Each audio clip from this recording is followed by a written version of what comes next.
asking the questions during the forum. Candidates, we thank each of you for your participation in tonight's forum and for running for the local public office. Each of you agreed to basic public rules based on guidelines from the League of Women Voters to promote civil discourse and respect for all candidates. The basic guidelines are: candidates will give opening statements in alphabetical order by last name. Candidates will alternate the order of speaking. The candidate who makes the first opening statement will move to the end of the line for the first question, and this will continue throughout the questioning and closing statements. Candidates will each be allowed 1 minute to make an opening statement, 1 minute to answer each question, and 1 minute to make a closing statement. If a candidate exceeds the allotted time limit, I will ask you to finish your sentence and then we'll move on to the next candidate. Candidate statements and responses will be timed. American government students will keep time and display countdown cards visible to the candidates and the moderator. The green card will be held up as soon as you begin to speak. The yellow card will be shown when you have 15 seconds remaining of your time. Finally, the red card will be shown when your time has expired. Audience questions were obtained in advance, and I will read, the government students will read each question aloud. No visual aids will be permitted. This forum is being recorded and will be available on the League of Women Voters website and social media. We will begin with opening statements. As we will proceed with alphabetical order, Mr. Gieser will be the first candidate to share his opening statement. Mr. Gieser, you will have 1 minute for your opening statement. You'll see the green card, the yellow card, or the red card. You have 1 minute. Thank you very much for holding this. I would like to thank the students, would like to thank the League of Women Voters, would like to thank the high school. My name is Rick Gieser and I'm running for Forest Preserve Commissioner in District 6. I love the Forest Preserve. One of the reasons I love it is that the Forest Preserve is for everyone, regardless of race, color, gender, income, national status. It is welcoming for everyone. I want to, as a Commissioner, I would like to continue that, and I know we will continue that. My love for the Forest Preserve extends to, I have visited every single Forest Preserve, and my wife and I have been featured on the website for the Forest Preserve District in the Daily Herald and on WGN Radio. I will continue my visits to the forest, and I want to share my experiences in the forest so everyone can come and enjoy the Forest Preserve District of Illinois. Thank you very much. Mr. Murphy, you will now have 1 minute for your opening statement. You will see a green, yellow, or red card.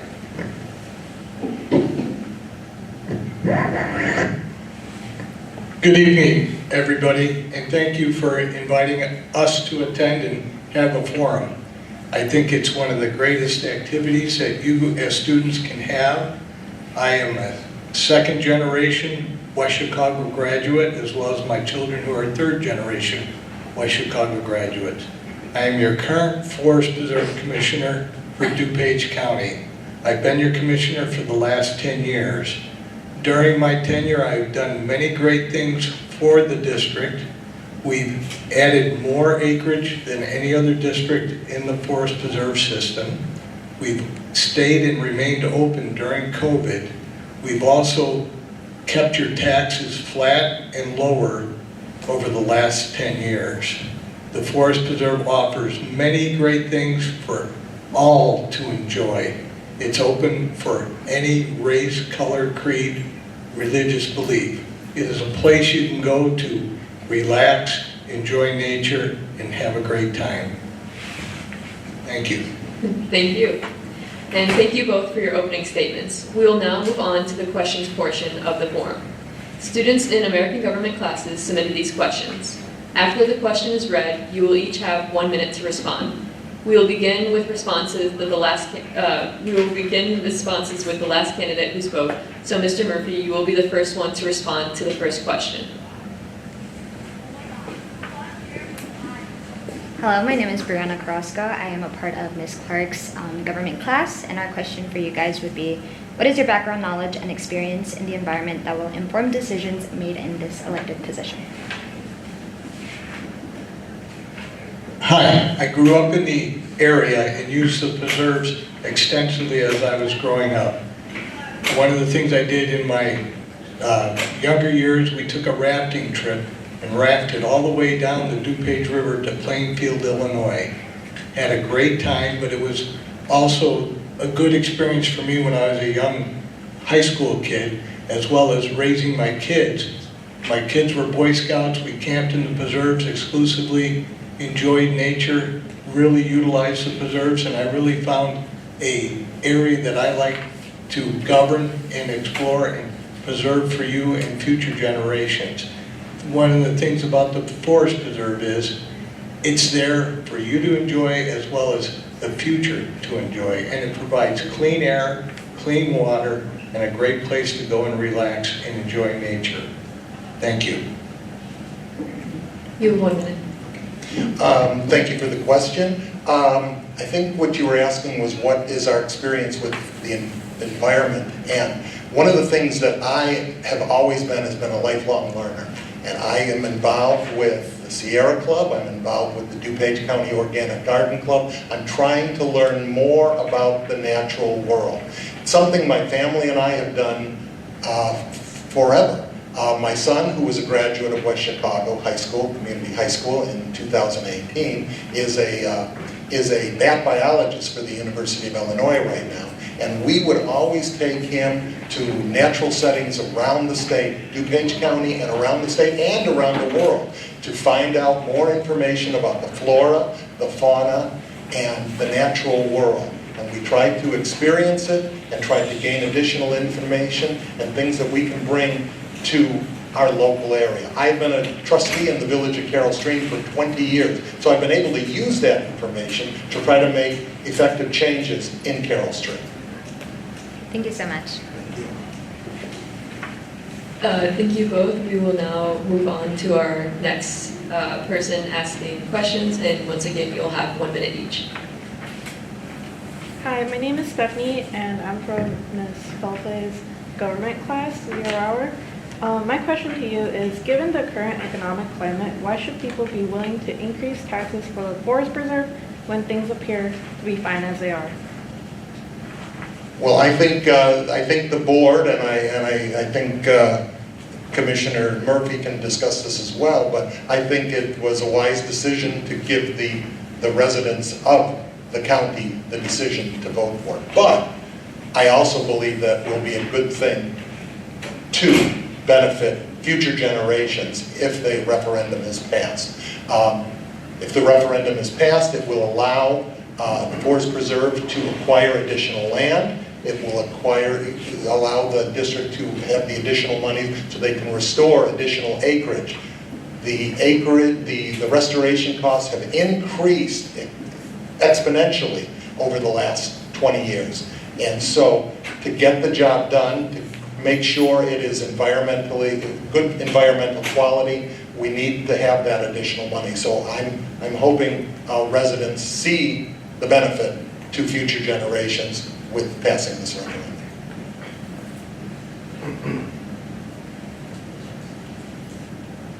Yes, the referendum is a great question, and it is a question that you, the voters, get to decide the answer.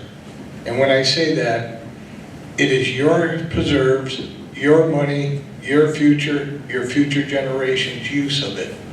All right? The Forest Preserve has limited money, but it also has limited land to purchase. There is less and less and less natural areas that is available for the Forest Preserve to pursue, to purchase, to preserve for future generations.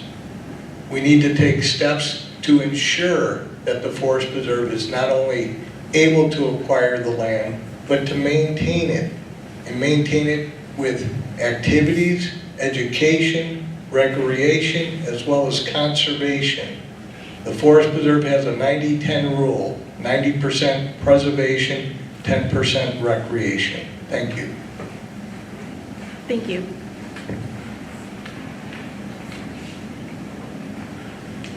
Okay, we can now hear from our next person with questions. Hi, my name is Jennifer, and my question for you guys is, if the referendum does not pass, are there any programs you would support being cut? We haven't looked at what would cut if it doesn't pass. I believe in being confident, and I believe it will pass. However, if it does not pass, we will look at the programs that are least used, that can get us the biggest reduction of the budget to get us to where we can operate in the proper frame of financial matter. I believe it will pass some. Thank you.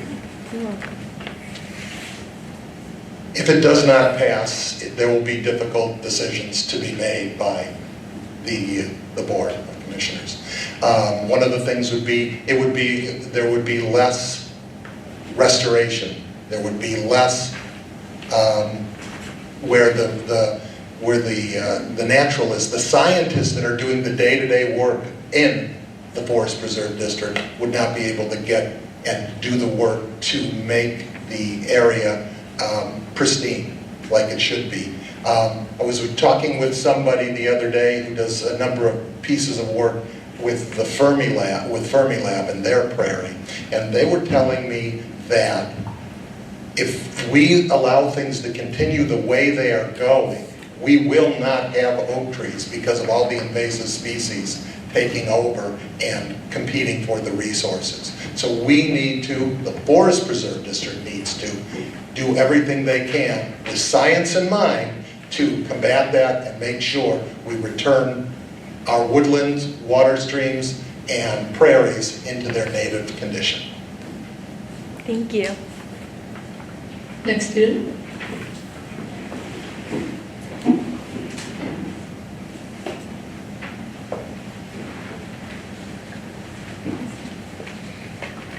Hi, my name is Zane, and I'm a student at West Chicago High School. I was wondering if either of you have any passion projects you would like to see the Forest Preserve District take on.